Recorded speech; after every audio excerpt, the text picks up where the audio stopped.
Most people would say that Evel Knievel is the greatest daredevil in the world, but that's not what Evel says.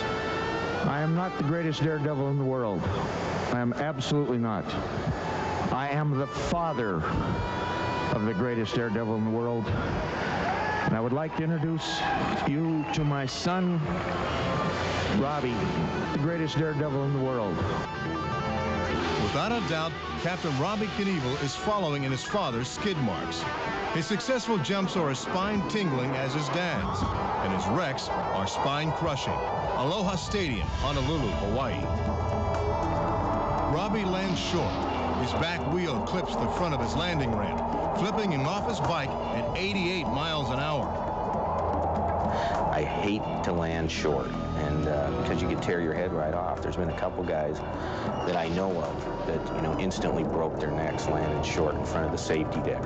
And in Hawaii, I came down the tunnel. I was just feeling like it was a bad luck night anyway, and it started to rain right as I took off. And I didn't have the speed anyway. It really didn't have anything to do with the rain because it was such a light rain. And when you're up in the air like that, you're kind of sitting back and you think that you're going to land actually 10 feet shorter than you actually do. So I thought I was going right into the front of this ramp, which I did pretty much. I just got that extra 5 feet, and hit it. And I sprained my back and flipped over the bike and walked away from that and came back the next night and did a no-hander and made it. And that's a pretty neat feeling, You think, man, how do I luck out on this stuff? Robbie didn't luck out at the Atco Speedway in New Jersey. This is a 198-foot mistake.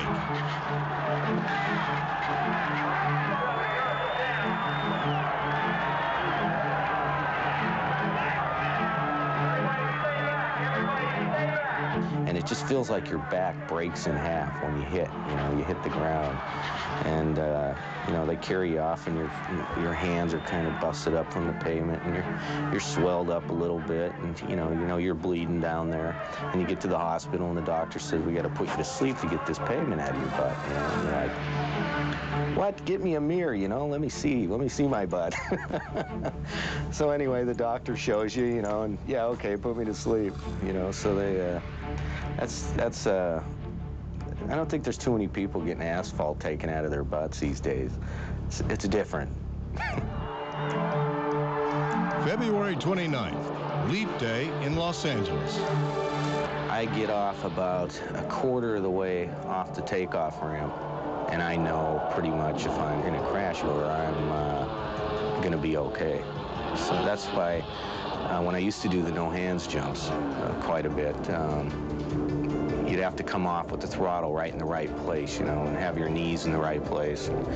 When I take my hands off the bars, the wind catches me and everything and brings me back. And it's just hard to do all those things, think about the back brake and all that before you hit. So I know pretty much, like when I crashed at Atco Raceway, I knew when I left the takeoff ramp I was going down hard. All you can do is grind your teeth and look at the pavement and know you're dropping out of the air from 30 feet at 90 miles an hour.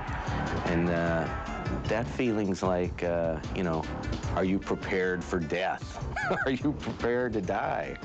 And in my case, I am, but like I said, I don't have a death wish, and I hope I live forever.